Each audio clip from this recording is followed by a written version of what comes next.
Save the Internet campaign is fighting a battle for internet freedom. It's not just a battle for net neutrality. Net neutrality is about internet freedom. And the kind of diversity, the kind of options that we have today on the internet, which allow us to view anything, anywhere, and the access of knowledge, the ability to share and contribute and create a richer, more plural, more diverse web for all of us, that Facebook with its internet.org will be creating a private bubble. So the next 200 million users that will come online in India, they will only get access to that bubble. And the rest of the web will essentially be alien to the futures of users in India. And the cost of accessing the rest of the web will become much higher. We want there to be one internet because all of our lives are going to be connected one way or another. The right for us to choose what we access should be ours.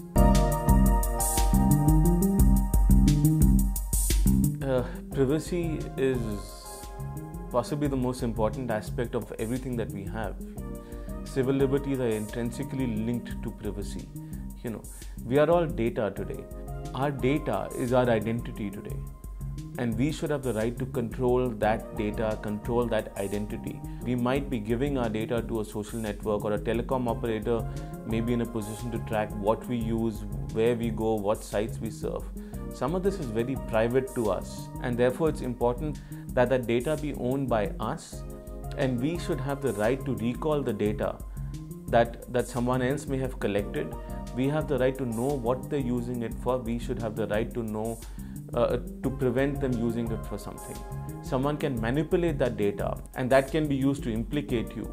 So whether you're a politician or you're a normal citizen, if the government has inordinate control over your digital data which they can manipulate, your liberty is in danger, your freedom is in danger.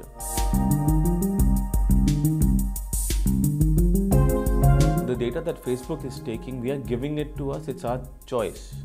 And therefore it's our responsibility to ensure that we know what we're giving it for.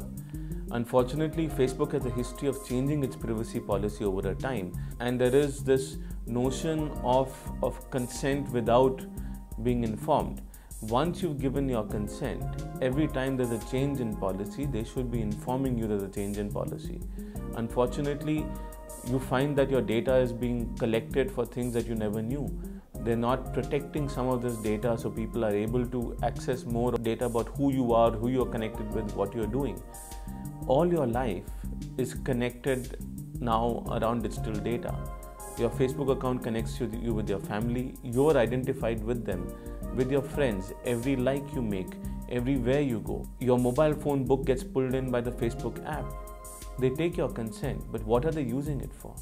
So they might be using it to deliver better services, but we should know exactly what all they're going to use our data for. That's our right, because tomorrow the data can be misused and we'll never even know about it. We may have given our data to them, but we've not given our entire identity and the usage of our data.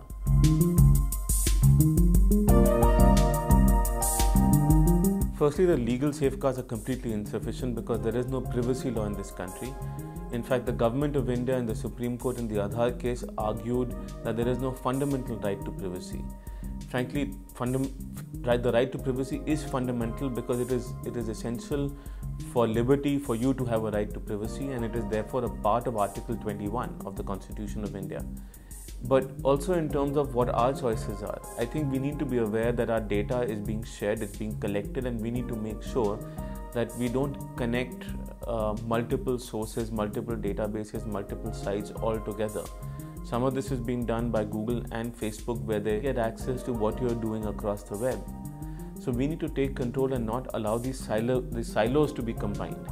In the same way, I think that we need to oppose Aadhaar collecting and combining multiple databases in the country together, because your ration card, your LPG use, your credit card usage, your mobile phone usage, everything that you do, even how you vote in the Election Commission, so all of that data can be combined together, and the government will then own not just your identity and your data, but also all that you've been doing, they will have access to.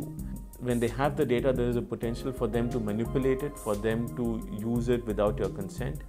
We have to ensure and ask for a privacy law and ensure that the government respects the right to privacy and treats it as a fundamental right.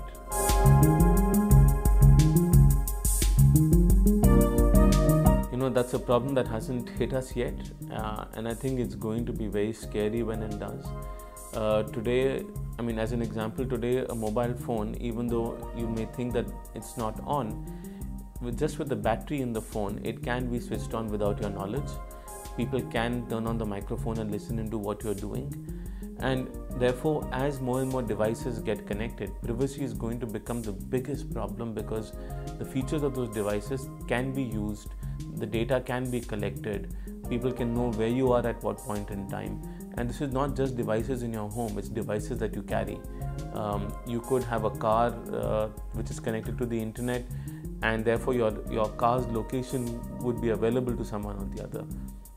So these problems are going to escalate, and the only way of addressing this is for people to be aware what they're in for, what they're allowing to happen, and for them to be conscious of whether something has been hacked or can be hacked, and what the data is being actually used for, where is it being shared.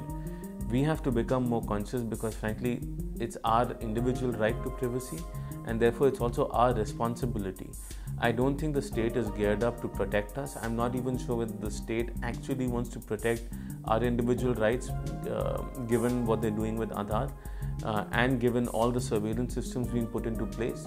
So we have to be more conscious and careful about what we sign up for and what we allow access to ourselves.